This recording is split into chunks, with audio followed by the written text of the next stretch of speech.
My name is Langston. You are the composers of the story of your life experience. In your movies and your stories that you tell using television, these plays and theatre are accompanied by music.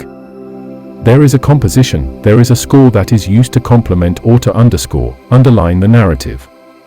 If there is a scene that is dramatic in nature, the appropriate music, as it is interpreted by the creators of the scene, be it the director, the actors, or the editors in a collaborative effort, that dramatic music will be used to enhance and add supportive layers for the scene. And similarly, in every scene of your life there is an underscore, a certain unheard music that colors what one sees. That internal musical score is the composition of your beliefs. Your fears can turn the most calm environment into something dark and ominous. With this internal theme music playing, the most ordinary actions and words of people around you will become threatening or disturbing. If a filmmaker were to simply film a casual stroll down the street that you may take yourself, it could be a bright sunny day, but to play darker music would then create a sense of suspicion or suspense within that. To insert cheerful music would then create another telling of the same event. And so the musical score of, or in your vocabulary, the frequency that plays underneath the playing out of scenes, is very powerful. One may say that your beliefs are the musical score that plays under all that you experience, and so if your beliefs are dreary or suspicious, that is the music that plays underneath all interactions that you have with your world. And so it begins to become clearer to you that you must change the radio station that you're dialed into. If you're listening to a sentimental or sad radio station, that will color your day or experience. As it is, and to risk sounding a bit cerebral for such a magical topic, music is the creative organization of frequencies bubbling up from many layers of consciousness. That is how music is created. Through that creative outreach of energy from within that rises as creative inspiration does, your creations are not only what you are, but what you wish to be. For example, the laws of your country, they represent not only what you are but you strive to be, for you need laws to remind you that you do not tolerate killing or other crimes. One might argue that if it was in the nature of humanity to not kill or steal or do harmful things to one another, that no such laws would be needed, and then that would allude to some imperfection perhaps in the design of man. Poetry, perhaps even art itself, is a way of showing reality in a way perhaps that is more potent even. Some are more attentive looking at a painting of a scene than the scene itself. Actors could dramatize the conversations between the four of you and using the same word that all four of you have used this evening, turn it into something entirely different than what you have intended. And so, I is constant in your experience as what you are to be in resonance or flow to what you are.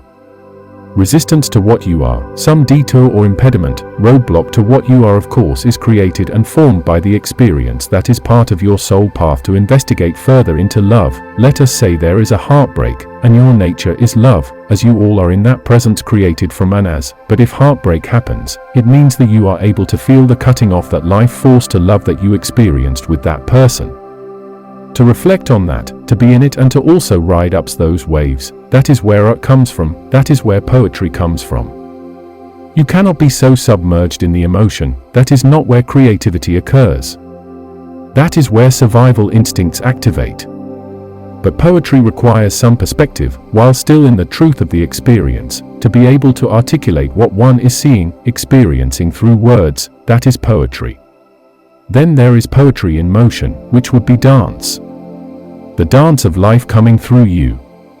The purpose of my visit is for you to come back to yourselves when you feel that you are being drawn out of your alignment, where you are pulled into the swirl of your interactions.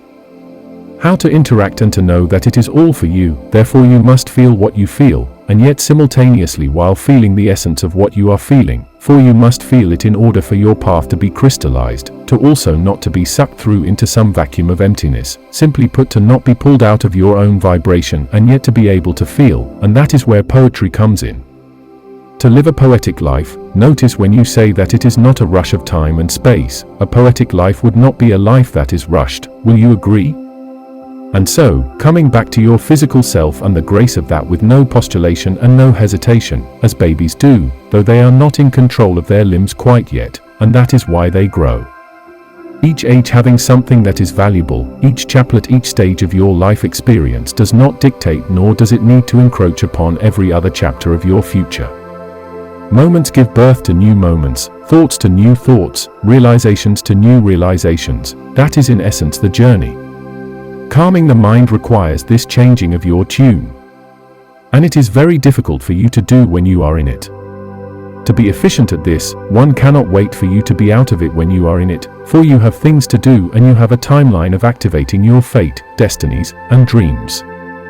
So I must remind you that we encourage you to breathe into the silence of your own being. There is a humility in knowing that what you are experiencing is actually very grand, though it may at times make you feel the opposite of grand.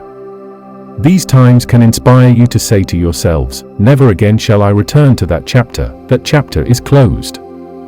And so you may close chapters through your own goodwill. Your will is good. And when you make that stick, the new chapter begins. So if the chapter ends on a rainy day, the next chapter may begin on a sunny day. They are in the forest in the last chapter, now they are in the clearing in the next chapter, and you stick to that.